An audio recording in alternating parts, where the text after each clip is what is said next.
Hello and welcome once again to FAIRtax Power Radio. I'm Bob Paxton. And I'm Ron Bolero. And we are the FAIRtax Guys. We're going to be continuing with our interview with Steve Hayes, who is the president and chairman of the board of Americans for Fair Taxation. We recently had the opportunity to sit down and talk with him. So let's just jump right back into it. Part 2 of FAIRtax Power Radio's interview with Steve Hayes. You hear this a lot. I've saved and, tried to put away for my retirement, and I've paid taxes all my life. The fair tax comes along, I'm going to have to pay that tax on top of everything, and it's double taxation. Address that. Well, I would think that's a very common thing. And in fact, when I first talked to Bill Archer, who was at that point the senior Republican on the Ways and Means Committee in 1992, after he listened to me explain the idea of the fair tax, actually at that point it was just a retail sales tax, a TOZAN plan, he asked me the exact same question. He says, what about these people who've done the right thing? They've earned money, they paid tax on it, they put it in the bank or investments, they paid tax on it, and now you're telling them they've got to pay another tax again when they spend it. And I said, yes, that's true. And he said, well, you think that's fair? And I said, no, not necessarily is it fair, but let's look at the other side of it. That person who's got that money invested somewhere is right now paying a tax when they get a return. Under the fair tax, under their sales tax, they're not going to. That's exempted. So their assets are not going to be taxed. Many of them are still working. They're paying income tax and paying Social Security tax. That's not going to be taxed. And I said, how many of those people who have gone into that part of their lives are going to be huge consumers today?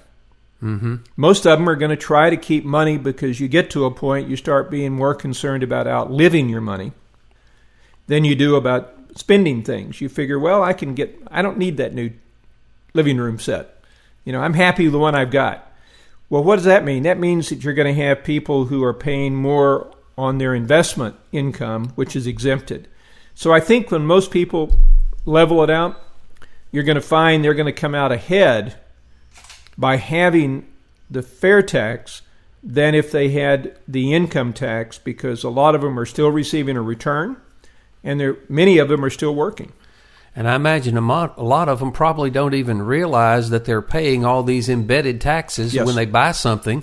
Yes. Even if they're using it with money that they've already paid taxes on, they're doing it again when they buy something. They are, and that's why I'm saying if they went out and bought the $20,000 item today, and after the fair tax, that item was $18,000. Okay. Mm-hmm. Well, they've just saved $2,000 right up front, which is your point. Right. And that's if it only goes down 10%. Some items are going to go down more. Some may go down less. It depends. But you're going to have costs reduced because there's $450 billion, not of tax cost, but just preparation cost, just CPAs. Hiring guys like you. That's right. Like I used to. I used to make a good living doing that. Used to, yes. And that's the kind of thing that you eliminate. Plus, whenever you look at a price of an item, I don't care what it is, the price of a glass, everybody that had input into that glass had to not only have as part of their cost the amount of tax they paid, which is FICA. If they have employees, they have to pay 7.65% on their wages for their employees. But they also had to look at it and say, okay, I made this raw glass I want to make 10%. Well, let's say it was $1. They can't charge $1.10 and make 10%. If they want to make a dime, they have to gross it up some, $1.12, whatever, to net the dollar. So what happens then is that everybody in the production line has to move it up a little bit more.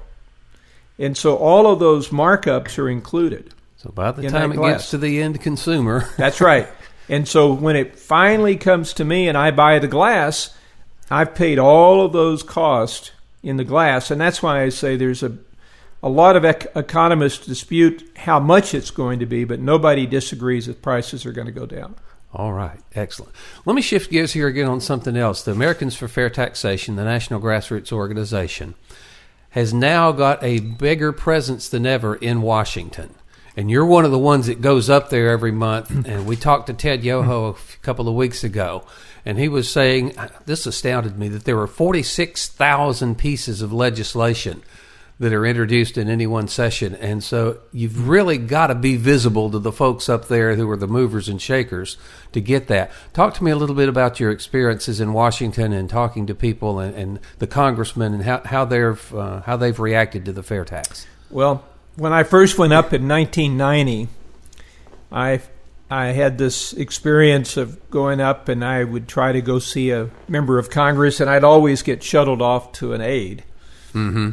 And I remember, I never will forget this one young aide. He was probably in his early 20s. And he came in, and we were sitting on a couch.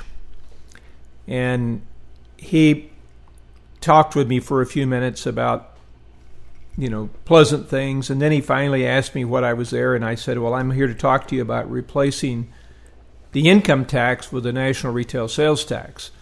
And you could visibly see him move a little further away from me because he assumed, this guy's nuts. I hope he's not dangerous. Yeah. And that was the kind of reaction. Well, we go up there today, 25 years later, mm-hmm. and the fair tax has become a way of approaching tax reform. It's not necessarily the way that many of these guys see it, but it's certainly in the equation of a potential tax reform method. So when we go see people today, it's not about some wild theory. It's about something, and they want to understand it more. They, like the last time we went to see mostly Democrats. And even though they did not necessarily agree with all the fair tax elements, but what they did see it is a legitimate thing that they need to know more about because it is now being talked about. Mm-hmm. So what we're finding is a good reception with Democrats and Republicans, at least to the point where they want to know more about it. Now, the reason for that is not just because they're nice people. Many of them are. Many of them may not be as nice. But it's because in all that noise of the 46,000 pieces of legislation, we are fortunate that we have grassroots activists in the fair tax movement that literally will pick up the phone and call the office of that member of Congress and say, you need to speak to these people. You need to know more about this. How come you don't know more about this? And they go see them in their local offices when they come home to the district. And that is what really opens the door for us, because we then have members who will meet with us because they are being pressured by their constituents. So if you've got a message to the people that are listening today, it's go talk to your congressman, go to their town halls, bring this, at least bring it up to them. Yes, because you've got to get through all of this other noise that they're confronted with. I mean, these men and women have an incredible number of distractions all the time.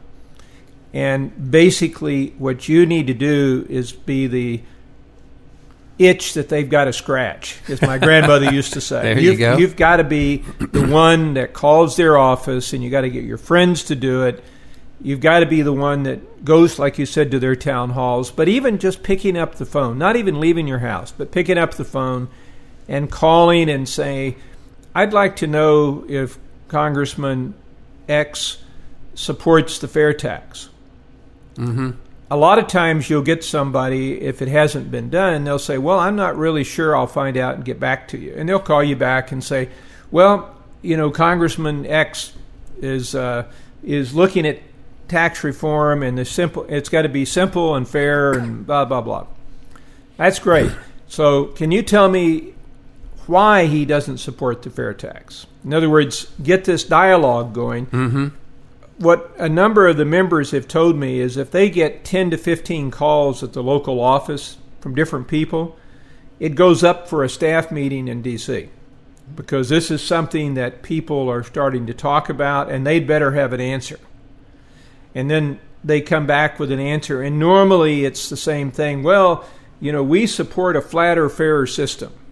And then you have to go back and say, okay. You can say that all day long and then just But what happens. about the fair tax? Because it's flat, it's a single rate, but it's not an income tax, it's a sales tax. Mm-hmm. So what does the congressperson feel about that? And after a while, they come back and they'll either tell you, yes, or they try everything they can not to say no. Yeah. But they will come back and say it, and you can usually then push to say, well, I think it's important that the member meet with, somebody from AFFT. And we've gotten meetings that way. They didn't have any interest potentially in meeting with us because they were very, very busy and all this, but their constituents demanded a meeting and they met with us. And in some cases, we've actually seen people moving closer to our side. In fact, we've gotten some co-sponsors. Because if you educate people, and if they feel that it's going to do them well in their district, that's a winning combination. Mm-hmm. And I think that's what we have to do. We have to do that. But the climate's totally changed, Bob. It's really changing. Senator Cardin is a Democrat who's considered a liberal. He's from Maryland, a very, very, very blue state. I met with him, and he was very proud to tell me he had a consumption tax. And he wanted us to work together to get a consumption tax because he knew that we needed to get a consumption tax in effect because that's the only way we're going to grow the economy. And unfortunately, his consumption tax is a sales tax for people making up to $120,000, an income tax on people, sales tax and an income tax over $120,000, and a corporate tax. So it's, from our point of view, the worst of all worlds because none of us believe that the income tax will stay at $120,000. We know that in a few years it'll be like it is today, but yet we'll have a 10% sales tax. So worst of all worlds. But that has opened the door for a lot of Democrats now thinking, well, we got to look at a consumption tax. And as Senator Moran and Representative Woodall have both said to me, if we can get everybody talking about a consumption tax, Steve, and agree we need to do that, we got the best one. And we can win. But we've got to get people in agreement that it's a consumption tax we need. Speak to your experience about people using social media to contact their congressmen and senators. I think that's important. There are people in their offices that now listen, quote, listen to social media much more. I mean, they follow it. They're often the younger people that use it. Mostly they grew up with it. Mm-hmm. And they keep track of what's on social media, like what their people are saying. What are the Facebook postings saying? What are the Twitter postings that are coming in? What's being done? And it does influence their member. But I have to tell you that I think it still works the best is the phone calls. Because it's easy to push a button on the computer. But there's something about picking up the phone and calling that office and talking to a real person that is so unusual now that it really gets their attention. All right. Well, we know that the fair tax is a nonpartisan issue. In fact, it's a 501c3 that you really cannot do politics stuff. But it is still largely perceived as a Republican idea, in some places a Tea Party idea, even though the fair tax predates the Tea Party by about a decade. Right. And just because of that perception, I would imagine that a lot of Democrats just oppose it on general principles without knowing a great deal about it. How do we get through to those folks? Well, it's an interesting. First of all, we're actually a C4. It's an important distinction because we're a lobbying group. Okay. All right. So Americans for Fair Taxation is a C4. We have an affiliated C3 which does research. Okay. But we're a C4. A lot of people have looked at this and said, yeah, this is a Republican message, but that's changing. We still haven't gotten that first Democrat. We used to have with FAIRtax a number of Democrats that support it. Mm-hmm. Most of them, all except one, have retired, and the one that was supporting it got sort of pulled into, he's Colin Peterson from Minnesota, he got pulled into being more active in the agricultural area and dropped off. Mm-hmm. But a number of Democrats are going to be looking at this again because of the carbon consumption tax and because of the idea that we're going to have to go to a consumption tax. And honestly, the problem that many Democrats are starting to actually see is that the income tax is becoming a voluntary tax to pay.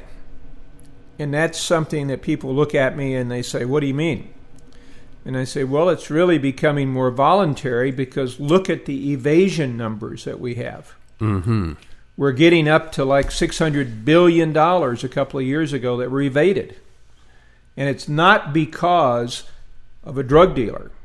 It's because of the individuals who are taking advantage of either not reporting income, cash, or they're taking and they're exaggerating deductions. And so they're not reporting that income for tax purposes. And, I ask people now when I do talks, say, how many of you in the audience in the last 6 months had an opportunity to get a good or service at a substantial discount for cash? And almost every hand goes up. I don't care if I'm talking to a Rotary Club, a dentist, a group of dentists, a group of teachers, whatever. Almost all the hands go up. And I ask them, why is that? Is that for accounting? And they laugh. They say, no, it's because he's not going to pay tax on it. And I say, oh, do we know that? No, but we just assume that's what's going on. And the interesting thing is that many times that is in fact the case. Now, the person who pays cash for that roof, like you may get a quote on a roof that's $1,000 cheaper for cash. Mm-hmm. You paying that money doesn't make you a violator of the code because it's legal tender. It's up to the person receiving the money to report it. They're the only one breaking the law if they don't report it. But you can do it any way you want. Well, what's happening now, and this is an interesting thing, it's always ironic to me that there's always a different side to something. Obamacare was a great government program, but Obamacare may accelerate the fall of a lot of government taxation because a lot of people, and I know some friends of my daughter's who used to work for companies because of health care, mm-hmm. are now able to be on their own and get health care. They don't need to work for a company. So they set up a company, a contracting thing, and guess what they do? They write off lots of things that come through as a contractor, and because the chances of audit are so low, less than 1% in most cases, they're playing the lottery and they're able to get income and, let's just say they are aggressive with some of their deductions. Okay? And so what you're going to see is that escalate. And from a Democrat point of view, and I pointed this out to them, you've got a problem because the people who are not going to be able to do that are primarily what groups of people? They're people on W-2s. Okay? They're people who are primarily, let's take some of those groups, the larger groups. School teachers, government workers, union members. You're talking about people who are the constituencies primarily of the Democrats. Most of the people making the $50,000 a year or so average income in the U.S. are employees. Those are all people that have W-2s. So what's going to happen is that the burden is going to increasingly fall on these people. Those are the Democrats' constituencies. Mm-hmm. And right now, you're starting to see more of that because I had a talk and a lady came up to me and said, yes, I used to not think anything of it, but my neighbor, I think he's a plumber or something. My neighbor showed us the new boat that he bought with his tax-free money. And she goes, and it really irritated me because my husband and I both work at a job where we get W-2s. Uh-huh. And I'm thinking that I'm paying more taxes to get him his boat. And that's true. And when you start to have that attitude going around, then you're going to start to hear the Democrats start trying to figure out what to do. Uh-huh. And historically, it's going to be much easier, and practically today, much easier to collect a sales tax than it is an income tax, particularly a retail sales tax. Absolutely. Because 90+% of the retail purchases are done by less than 10% of the stores. The big box stores, the car dealers, the various people. So it's a lot easier to collect than an income tax. And so you consequently have a higher collection rate. It's also perceived to be fair because everybody pays it. Even though you get prebates, everybody still pays. And the thing that I believe worries many in Congress, maybe even more than the power they perceive they would lose to get campaign contributions, because they get a lot because of the tax code, is the fact, and I had this Republican, I won't say who it was, but a number of years ago, when he finally understood what I was talking about, he literally got white. And he says, "You mean people are going to see what they have to pay in taxes?" He says, "There'll be a revolution." And I said, well, if there is, it's because there should be, because you've hidden it so well now that most people don't have any idea what they pay in tax.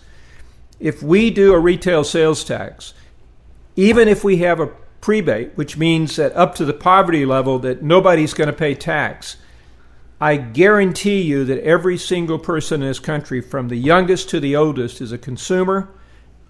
They're going to see the cost to government with every purchase they make. They're going to want to know why it's so high, and they're going to want to know why it can't come down.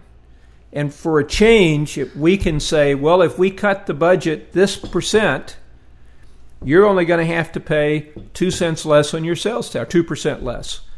People can understand that. Right. We're all able to follow that. Now it's so confused, nobody understands how cutting or raising their taxes makes any difference, except to their own lifestyle. Fair tax, it's all on the table. Everybody sees it. And that, I think, is the biggest problem that many in Washington have. But I think the Democrats are starting to hear the drumbeat that's being created by the fact that the income tax system is falling apart. Okay. And I think that's, in answer to a long way of answering your question, is that we're going to start getting more and more support. And I actually met with supposed to meet with him, but Paul Ryan had called an emergency meeting of the Ways and Means Committee, and we didn't get to meet with some of the members last time. But his office, his tax aide, told me, oh no, he really believes in a consumption tax. I'm not sure he's with you yet, but he believes in a consumption tax. That's the only way we're going to grow the economy. And he also understands that evasion is becoming a real problem. So that message is getting out there. And now it's only a question of how do we get the next step, which is making sure that these guys don't do what they did in 86 and they've done repeatedly since then, which is promise reform but not deliver. And there it is, part 2 of our interview with Steve Hayes from Americans for Fair Taxation. A lot of good information there, especially about why the Democrats should like it, because this is a nonpartisan effort. And, of course, the AFFT's efforts in Washington. Nice to know that kind of information. Yeah, it's very important to emphasize that the fair tax will help everybody, and it is a nonpartisan issue. Yeah, it's politics. Anytime you're trying to influence somebody to do something they wouldn't normally do by themselves, it's politics. But this is good politics because it truly will help everybody, especially the people at the lower income levels. It really will help them. And it'll help our economy overall and create a whole bunch of jobs, which, Who's going to argue against that? That's the big thing. The economic growth that the fair tax will bring on is going to raise everybody's economic ship, especially those on the lower end of the scale who right now are having a hard time finding a job because a lot of our manufacturing has gone overseas. A lot of our service. You call a tech support number, you're likely to get somebody in India.